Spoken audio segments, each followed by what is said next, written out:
네, 안녕하세요. 공성배입니다. 오늘 하루 종일 세션 들으시나 바쁘실 것 같고, 그 다음에 이제 내용이 비슷해서 뭐 같은 아마 메시지들이 많이 전달이 됐을 거예요. 그래서 저희가 바라보는 생성형 AI 쪽, 그 다음에 저희는 이제 사례 중심으로 실제 여기 뭐 돈 버는 AI 뭐 이렇게 나오잖아요. 저희가 실제 유즈 케이스 설명드리면서 어떻게 적용했는지 말씀드리도록 하겠습니다. 일단은 저는 메가존 클라우드에서 이제 그 AI 데이터 분석 센터 맡고 있고요. 많은 분들이 이제 메가존 클라우드가 이제 MSP를 잘하는 회사로 많이 알고 계시는데, 실제 저희 AI 쪽하고 데이터 쪽을 2018년부터 시작을 했어요. 그래서 만 5년이 넘었고요. 그만큼 데이터나 AI 쪽에 이제 진심인 회사고, 클라우드 기반으로 이제 하다 보니까 클라우드에는 좀 온프렘이랑 좀 다른 환경들이 있어서 그쪽에서 이제 데이터하고 AI 비즈니스를 진행하고 있습니다. 저희 부서는 아까 말씀드렸지만 AI 쪽하고 분석 쪽을 진행하고 있고요. 그러다 보니까 이제 고객사 프로젝트를 진행하다 보니까 조금 클라우드가 불편한 부분들이 좀 있어요. AWS 같은 경우에 이제 콘솔 중심으로 해야 되는 거, 그다음에 뭐 이제 그런 부분들을 조금 개선해서 저희가 프로덕트를 만든 부분도 있고, 그것도 간단히 설명드리도록 하겠습니다. 오늘 두 가지 말씀드릴 건데요. 생성형 AI 민주화 대중화 부분하고, 그 다음에 사례, 그때 고려해야 될 사항들 설명드리겠습니다. 이거 많이 보셨을 거예요. 같은 회사 얘기하는 거. 23년도에는 5% 미만이었던 부분들이 26년도에는 한 80% 정도 적용이 된다. 생성형 AI가 어떤 방법으로든지 간에 되게 중요한 의미고요. 지금 AGI 부분이랑도 되게 일맥상통을 해요. 생성형 AI라는 게 뭐냐면 기본적으로 언어를 다뤄요. 언어를 다룬다는 거는 인지를 한다는 영역이고, 그러면 우리가 회사 생활에서 필요한 데이터나 프로세스에 사람을 대신해서 할 수 있는 능력이 있다는 얘기거든요. 그 다음에 뒷단은 접목시키면 되기 때문에 아마 이런 자료가 이제 나온 것 같고요. 또 마찬가지로 이제 가트나에서 보는 생성형 AI 시장 자체가 이제 크게 네 가지로 구분이 될 수 있어요. 첫 번째 이제 제일 중요한 모델 영역이죠. 모델 영역은 기본적으로 파운데이션 모델이 있고, 그 다음에 뭐 파인튠 되는 모델들, 그 다음에 인더스트리에 특화된 모델들이 있을 거고요. 그 다음에 이제 그 오픈 AI 쪽에서 이제 많이 하는 어플리케이션 쪽, GPTS, 뭐 스토어 뭐 이렇게 나오는 부분이 있잖아요. 이쪽 뭐 코파일럿이라든지 아니면은 AWS 같은 경우는 아마존 Q 뭐 이런 영역이 있고요. 그 다음에 이네이블링 시키는 영역이 있어요. 여기 생성형 쪽 이제 해보셨으면 알겠지만 오케스트레이션 할 때 가장 중요한 뭐 랑체인이라든지 기타 그런 부분들. 그 다음에 이제 마지막으로 이것들을 전체 묶어서 서비스를 제공하는, 이것들이 생성형 AI가 딱 하나만 가지고 뭐 되는 게 아니라 되게 에코가 복잡해요. 이걸 이제 묶어주는 전문가 인력들이 좀 필요한 영역이 있습니다. 그래서 요 큰 시장에서 지금 현재 저희는 그 PS 쪽, 프로페셔널 서비스 쪽을 주로 하고 있고요. 그 다음에 순차적으로 진행해 나가려고 합니다. 아마 이 차트도 많이 보셨을 거예요. 23년도, 22년도 하반기에 이제 GPT 나오면서 이제 붐이 일어나기 시작했고, 23년도 Q1 대비해서는 Q3에 큰 차이가 보입니다. Q1에서는 워낙 생소하기 때문에 데이터 모델 쪽에 관심이 되게 많았어요. 근데 시간이 갈수록 모델에 대한 부분보다는 이걸 어떻게 실제 적용해서 쓸까에 대한 관심이 높아지고, 어플리케이션이나 인프라 관련된 영역들, 그쪽으로 이제 관심도가 이동되는 차트고요. 그래서 Q1 때 대비 Q3에 살아남은 거는 한 4가지 정도? 시장이 이렇게 변하고 있다고 보여드릴 수 있어요. 저희가 23년도에 준비를 시작했고, 그때는 정말 뭐 100% POC만 진행을 했어요. POC만 진행을 했고, 올해 24년도 들어서는 저희가 지금 한 10개째 실제 고객사 프로덕션에 대한 프로젝트를 진행하고 있습니다. 요새는 이제 그 인력들이 부족하기 때문에 아예 POC는 잘 못하고 있는 상황인데요. 23년도에 도전 과정 그랬어요. 처음 나오는 거기 때문에 초기 단계라서 전문가가 없어요. 기술도 잘 모르고. 그 다음에 발빠르게 움직이면서 어떤 시스템을 만든 부분들이 있었어요. 그래서 이제 그걸 구매할 거냐, 구축할 거냐. 근데 구매하려고 보니까 잘 안 맞아요, 핏이. 그래서 커스터마이징이 필요한데 우린 잘 모르겠고, 이런 부분들이 있고, 말 그대로 헐로시네이션이라는 얘기들이 있었잖아요. 신뢰성. 이 부분은 최근에는 굉장히 많이 극복이 됐어요. 그래서 그 부분도 저희가 사례에서 좀 말씀드릴 거고요. 그다음 가장 중요한 적용 업무. 이 판을 다 깔아놨어요. 아, 남들도 뭐 생성형 하니까 우리도 좀 해볼까? 좀 해봐. 뭐 이렇게 하면은 절대 성공할 수 없어요. 뭔가 가려운 부분이 있고 그걸 풀어주는 것들을 헌업분들이 고민하시고 그 사례들이 나오기 때문에 이게 가장 중요한 부분들인데 처음에는 뭐 어떻게 적용할지 모르니까 이제 고민을 하시다가 이렇게 나왔고 그 다음에 데이터 보호 부분들 그 다음에 효과적인 비용들. 효과적인 비용들은 뭐 이거 한 10명 쓰는데 한 10억 들어간다. 저 같으면 안 해요. 예, 효과적으로 쓸 수 있는 거. 그 다음에 클라우드에서도 비용을 절감할 수 있는 부분들이 있어요. 여러분들 이제 고민해 보시겠지만 클라우드 상에서 생성형 AI를 적용했을 때 그냥 엔진 자체로만 봤을 때 돈이 제일 많이 들어가는 데가 어딘지 아세요? 그러니까 우리가 뭐 파인 튜닝이나 이런 거를 안 해요. 안 하고 뭐 클라우드나 GPT를 사용할 때 돈이 제일 많이 들어가는 부분이 라그 부분이에요. 모델 토큰이 왔다 갔다 하는 거 비용 안 들어요. 근데 이제 작업을 편의하기 위해서 저희가 이제 말 그대로 벡터DB라는 걸 쓰잖아요. 뭐 오픈 서치나 이런 것들 관리용으로 쓰게 되면 24시간 켜놔야 돼요. 그러면 클라우드 컨섬션이 계속 일어나는 거예요. 근데 오픈 소스나 뭐 클로마나 이런 것들 쓰면 뭐 밤에는 꺼놓고 낮에는 켜놓고 이렇게 하면 비용이 줄어들 수 있어요. 이제 그런 부분들에 대한 고민들이 실제 프로덕션이나 POC 할 때는 절대 안 나와요. 예, 그런 부분들 고민하고 있고요. 그래서 추이는 이제 활용 영역으로 전환이 되는 부분이고 이제 실증 사업에 대한 문의가 진짜 많이 증가되고 있고요. 그 다음에 이런 동력을 이제 진행을 하려면 것들이 이제 증가되고 있어요. 그러면서 이게 이제 약간 문화적 흐름으로 나오는 거예요. 전에 이제 클라우드가 처음 도입됐을 때, 데브옵스가 도입됐을 때 처음에 이제 알게 모르게 쓰다가 이제 문화가 좀 바뀌는 부분이잖아요. 그 얘기를 드릴게요. 뭐 IT 쪽 하시는 분들은 다 아시죠. 섀도우 IT라고. 섀도우 IT는 회사에서 인가되지 않은 소프트웨어나 뭔가들을 사용하는 부분들이잖아요. 우리 회사가 공식적으로 챗GPT를 쓴다. 우리 회사가 공식적으로 뭐 클라우드를 쓴다. 이런 거 없더라도 업무의 활용성을 위해서 많이들 사용하세요. 많이 사용하시고 근데 이제 이런 것들이 기준 없이 사용했을 때 뭐 기밀이 빠져나간다든지 보안 문제라든지 이런 제약이 걸리는 부분들이 있죠. 이제 이런 부분들은 뭐 저희도 메가존 클라우드도 공식적으로는 안 쓰는데 저는 써요. 예. 근데 이제 보안이나 이런 것들을 이제 관리해서 쓰는데 이러한 것들이 이제 관리가 되면 순작용과 이제 그러니까 섀도우 IT를 계속 눌러놨을 때 그다음에 섀도우 IT를 활성화시켰을 때 순작용하고 이제 부작용들이 있어요. 순작용은 뭐냐 하면 생산성이 일단 향상이 돼요. 제가 마케팅 담당이에요. 그럼 마케팅 전략을 세울 때 물어보고 하면 되게 좋은 것들 많이 뽑아줘요. 거기에 제가 추사 선택해서 쓸 수 있고요. 당연히 생산성이 높아지면 경쟁력이 높아질 수밖에 없어요. 그리고 자연스럽게 내가 자주 쓰니까 내가 내재화가 되는 거예요. 아, 이렇게 하면 되겠구나. 이렇게 하면 되겠구나. 근데 이제 부작용 같은 경우는 뭐냐면 뭐 A는 뭐 A라는 걸 쓰고 어느 부서는 B라는 걸 쓰고 어느 부서는 C라는 걸 쓰고 되게 사일로화 될 수 있어요. 사일로화 될 수 있고 그다음에 보안 문서인데도 불구하고 내가 이제 허가 권한이 있는데 뭐 이걸 쓴다라고 했을 때는 정보 보안의 유출이 있고요. 그 다음에 완전히 스파게티 형식으로 기술체가 발생할 수 있는 환경이 있습니다. 그래서 저희가 말씀드리는 부분은 기존에 관망을 하고 계셨어요. 어떻게든 이제 관리를 진행을 해야 된다라는 부분들이고요. 이게 문화적으로 정착이 되기 위해서는 한 방에 안 바뀌어요. 그렇기 때문에 일단 조직적인 차원에서 우리는 이런 부분을 적용한다라는 큰 결정이 있어야 되고 그 다음에 어차피 회사에서 진행하기 때문에 우리 회사가 가지고 있는 데이터와 프로세스에 적용시킬 수 있는 부분들을 활용해야 되고 한 번에 또 이게 뭐 빅뱅 형식으로 뭐 100억을 들여서 200억을 들여서 결과치 안 나와요. 결과치 안 나오기 때문에 작게 시작을 하셔야 돼요. 작게 시작을 하고 성공 경험을 하면 제가 만약에 오른쪽으로 가서 성공 경험을 했어요. 그러면은 저는 무슨 의사결정을 하게 되면 오른쪽으로 가요. 예, 이 경험이 있기 때문에 이런 식으로 확산이 되어야 됩니다.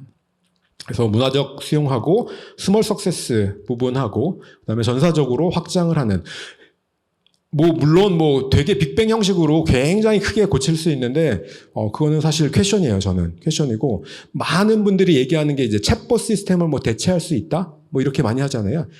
뭐 금융권에서 오신 분들도 계실 수 있는데 금융권 보면은 예를 들어 은행이다라고 하면 챗봇이 굉장히 많아요. 수신용 챗봇, 여신용 챗봇, 외환용 챗봇 뭐 장난 아니게 비싸요. 시나리오가 비싸기 때문에 예, 그래서 뭐 하나 하는데 뭐 50억씩, 100억씩 이렇게 들어요. 한 번에 생성형 AI로 50억짜리를 뒤집는다? 못해요. 못해요.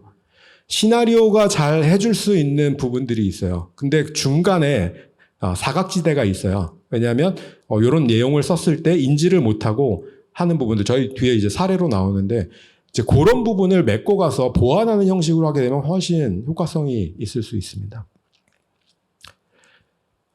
예, 뭐 간단히 설명하면 실제 뭐 생성형 AI를 통해서 뭐 메시지를 작성하고 그러는데 이 차트를 제가 말씀을 드려요. 여기도 뭐 IT 쪽 저희랑 이제 같은 쪽에서 계신 분들도 있었는데 저희가 보통 POC를 할 때는 위 정도 생각해요. 예, 뭐 LLM 쓰고 라그 하나 쓰고 그냥 뭐 화면 하나 있으면 띡띡띡띡 문서 올렸다가 이제 나오고. 근데 실제 프로덕션으로 할 때는 LLM이 또 핏이 맞는 게 있어요. 예를 들어서 뭐 인베딩을 할 때, 대화를 할 때, 그다음에 뭐 할 때 이런 부분들, 그다음에 뭐 싱글 사인온으로 넘어갈 때 뭐 인증도 해야 되고, 그다음에 결과도 로깅해야 되고, 프롬프트 자체도 뭐 얘기는 되게 많죠. 뭐 그에게 페르소나를 부여해서 하는데 실질적으로 공통적으로 쓸 수 있는 시스템 프롬프트가 있고 유저가 사용할 수 있는 프롬프트가 고민할 게 되게 많다는 말씀을 드리는 거예요. 실제 프로덕션은. 그리고 아까 이제 또 되게 많이 질문 나오는 게 파인 튜닝이나 이런 것들을 하면은 뭐 잘 되나요? 뭐 이렇게 나오는데 저희도 해봤어요. 해봤는데 한 60시간 정도 학습을 되게 많이 시켜보니까 돈은 한 1,000만 원 나왔어요. 저희는 이제 클라우드 기반으로 하다 보니까. 근데 사실 얻는 게 별로 없더라고요. 그래서 요 내용으로 좀 보시면 돼요.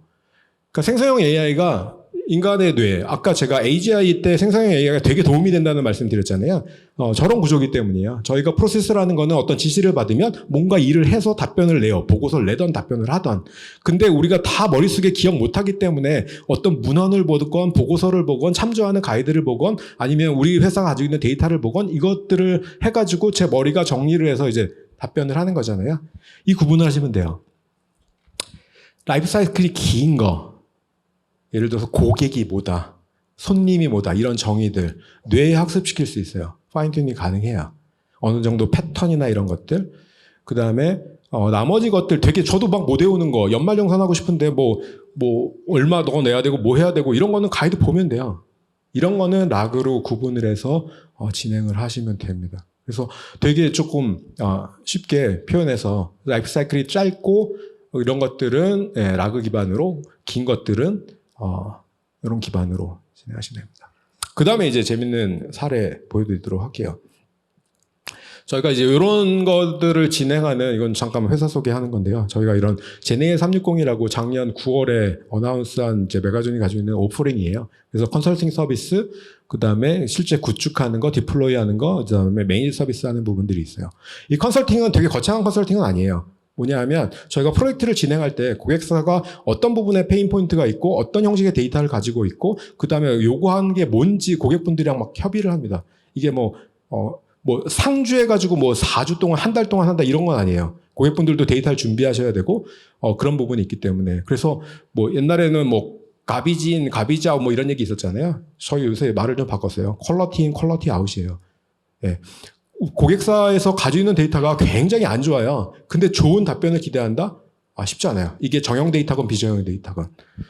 그거는 100%입니다. 그리고 이걸 또 하다 보니까 비정형 데이터도 데이터예요. 그러다 보니까 어떤 데이터를 갖다 쓰고자 하는지에 대한 카탈로그 정보가 되게 중요하더라고요. 이거는 구분이 돼야 돼요. 기존에 이제 많이 했던 부분이 메타데이터라는 게 있어요. 메타데이터는 거버넌스를 유지하기 위해서 표준 데이터를 만들고 그거를 강하게 포스해서 그걸 지키게 하는 부분이고, 카탈로그 자체는 이 정보 자체를 사용자 관점에서 공유하면서 쉐어하면서 퍼뜨리는 약간은 다른 개념이에요. 그래서 이러한 것들이 필요해서 이걸 저희가 좀 프로덕트화 해가지고 AWS 이제 마켓플레이스에 좀 올려놓은 상태입니다. 그리고 저희가 아까 한 10개 정도 나왔다고 했잖아요. 그래서 제조 쪽, 리테일 쪽, 그다음에 리걸 쪽, 그다음에 교육 쪽 나와 있고, 뭐 문서 기반의 대화하는 부분들, 영업 일지, 뭐 상품 추천, 뭐 이런 부분들의 사례를 가지고 있습니다. 요 세 군데는 이미 그 프레스에 나왔기 때문에 저희가 공유를 할게요. 저희가 첫 번째 한 케이스가 한솔제지예요. 한솔제지라고 이제 그 제지 쪽에서는 이제 넘버원 회사인데 예, 여기에도 저희가 뭐 제네AI 360에서 10년간의 10만 건의 영업일지 분석을 해줘요. 요건 뒤에 케이스에서 좀 더 말씀을 드릴 거고요. 그 다음에 두 번째는 이제 HY, 사명을 바꿔서 이제 HY죠. 한국 야쿠르트. 한국 야쿠르트는 여러분들이 직접 지금 확인하셔도 돼요. 프레딧이라는 앱이 있어요. 예, 그 앱에서 실제 검색해서 조회를 해보시면 대고객 서비스를 하고 있어요.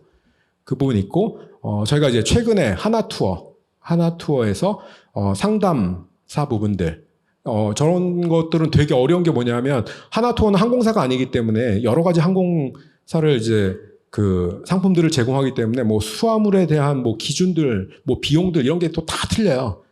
그런 거 이제 가이드를 보고 하면서 이제 만든 케이스입니다. 요게 이제 제가 이제 아까 프레스에 나온 것들은 이제 고객사명을 말씀을 드릴게요. 이게 한솔재즈예요. 한솔재즈는 뭐냐면 아까 말씀드린 10년치의 영업일지가 있었어요. 영업사원들이 쭉 가지고 있는 노하우들. 근데 이제 데이터로는 디지털화해서 가지고 계셨어요. 근데 보기가 너무 힘든 거예요. 보기가 너무 힘든데 거기서 이제 뭐 21년도에는 어떤 영업행위를 했고 22년도에는 뭐 했고 23년도에는 뭐 했고 그럼 24년도에는 뭐 해야 되지? 이런 것들이 쭉 정리가 안 되는 거예요. 그래서 여기 보시면 영업일지 전용 모드가 있고 일반 생성형 모드가 있어요. 예를 들어서 메가점 클라우드가 영업 대상이에요. 그럼 메가점 클라우드에서 일반 모드로 알려줘. 그러면은 얘는 메가점 클라우드는 뭐 이주환 대표님이 뭐 98년도에 세웠고 뭐 이런 거 쭉 해줘요. 근데 영업 대표분들이 이제 쭉 기술한 걸로 영업일지 모드로 해서 하면 여기는 직원이 몇 명이고 뭐 언제부터 급성장했고 뭐 아무튼 우리가 프레스상에 없는 영업분들이 가지고 있는 이 노하우들이 이제 나오는 형식으로 제공을 한 겁니다. 그래서 여기도 작게 시작했죠. 영업일지로. 그 다음에 지금 2차, 3차 계속 협의 진행하고 있고요. 두 번째는 여기는 이제 아직 프레스에 안 나왔기 때문에 그 반도체 쪽의 J밴더 쪽이에요. 그래서 여기는 다루는 부품들이 장비가 너무 많은 거예요. 그게 이제 문제가 생겼을 때 AS나 이런 걸 가야 되는데 이게 사실 되게 어려워요. 어렵고 그게 이제 글로만 나와 있는 게 아니라 어떻게 하세요 막 이미지 그림들 이렇게 나와 있는 부분들이 있거든요. 이제 요거를 구축한 케이스고요. 그다음에 아까 여기 또 프레스가 나왔기 때문에 한국 야쿠르트 프레딧 앱을 사용해 보시면 나옵니다. 이렇게 해서 보면 오늘 피부가 많이 땡기네? 마스크팩 있을까? 하면 AI가 요거에 대해서 추천을 해줘요. 추천을 해주고, 그 다음에 이제 밑에 쭉 상품을 이제 보여드리는데, AI가 추천한 게 하나 있고, 그 다음에 야쿠르트에서 그 카테고리에서 팔고 싶은 상품들이 있을 거잖아요. 추천에 대한. 이게 병행해서 들어가 있어요. 그래서 아까도 이제, 아까 두 케이스 같은 경우는 이렇게 사용자 화면이 이제 저희가 이제 다 만들어 드렸는데, 야쿠르트 같은 경우는, 대고객 서비스가 나가는 화면이기 때문에 아까 제가 말씀드렸잖아요. 가장 중요한 거 어떤 업무에 적용할 거냐. 이 화면들은 전부 다 고객사에서 직접 하셨어요. 그리고 엔진 파트에서 저쪽에서 생성형 AI가 던져주는 부분 그쪽만 이제 저희가 담당을 했고요. 그렇게 해서 이제 진행하는 부분입니다. 기존에 보면 이제 키워드 NLP로 하는데 이슈사항이 뭐였냐면 NLP로 하다 보니까 맨 밑에 상품 단위의 디스크립션을 그 키워드를 찾는 게 아니라 그 상단의 카테고리를 찾게 돼가지고 예를 들어서 제가 우유가 먹고 싶어서 우유를 검색했는데 계속 야쿠르트가 나오는 거예요. 예, 이제 이런 부분을 실제 했던 거고요. 요거는 아직 저희가 이제 프레스에 안 나온 부분인데 뭐냐면 여기 대학생 자녀 두신 분들은 이제 대학생분들이 아마 어떤 특정 사이트가 있어요. 플랫폼이 있어요. 거기에 대학생분들이 보고서를 올려요. 보고서를 올리면 그게 이제 플랫폼에서 이제 검증을 해가지고 예를 들어서 오케이 이건 채택됐어. 그러면 누군가 그 보고서를 사용을 할 때 예를 들어서 5대5다라고 하면 그 오너가 뭐 예를 들어 10,000원이라고 하면 5,000원을 먹고 플랫폼이 5,000원을 먹어요. 이런 사이트들이 국내에도 있어요. 뭐 논문이나 이런 것들. 그래서 이제 저작권이나 이런 것들은 개런티 된다는 전제하에 나오는 부분들인데 보고서를 선택하면 그 보고서를 기준으로 그 저작권 내에서 헐루시네이션 없이 보고서를 재생성해줘요. 요거는 저희가 9월 달에 2학기 오픈할 때 이제 오픈 준비를 하고 있어서 굉장히 열심히 좀 달리고 있는 케이스예요. 그 다음에 이거는 뭐 저희 메가존도 총무 쪽에 적용을 해가지고 이런 것들을 좀 진행하고 있고요. 제가 17초 남아가지고 아까 이런 거예요. 챗봇에서 하는 거. 제가 이런 걸 썼어요. 제가 구매한 상품 배송되긴 하나요? 이렇게 던져요. 근데 이제 시나리오가 탈 때는 저거 느낌을 딱 보면은 저거는 고객 불만이에요. 짜증나가지고 내가 언제 배송 하도 안 와가지고 이렇게 넣는데 배송 방법이나 뭐 이런 부분들, 배송일, 뭐 이런 것들을 해줘요. 요런 게 이제 저희가 예제로 넣었지만 사각지대예요. 근데 LLM 자체가 저거는 고객 불만이다. 그럼 고객님 죄송합니다. 뭐 확인해보고 알려드리겠습니다. 뭐 이런 식으로 가는 부분들이거든요. 근데 요렇게 적용을 하는 거예요. 챗봇 시스템을 시나리오 베이스를 그 좋은 거를 다 뜯어 고친다? 불가능하거든요. 근데 요런 데서 이제 메꿔나가면서 생성형 AI의 효과성을 보는 거죠. 예, 요거 제가 뭐 항상 많이 쓰는 건데, 예, 이제 거의 다 왔습니다. 원하는 목적지는 대부분 비슷해요. 생성형을 고민하실 때는 생산성을 향상시키기 위해서. 근데 가는 길은 되게 많아요. 자전거를 타고 갈 수도 있고, 비행기를 타고 갈 수도 있고, 예. 근데 어떤 목적이나 적용할 수 있는 업무 분야가 정해지지 않으면 이렇게 빨리 타고 가야 되는데 짐이 돼요. 그냥 위에서 시키니까 해야 되는데 뭘 하지? 뭐 시스템을 도입해야 되는데 이런 결정을 안 하고 진짜 효과적으로 쓸 수 있는 생성형 AI가 됐으면 좋겠습니다. 자료는 여기서 이제 QR로 해서 받으시면 되고요. 또 문의사항이나 이런 부분들이 있으면은 제가 전화 연락 주시면 대응하도록 하겠습니다. 고맙습니다.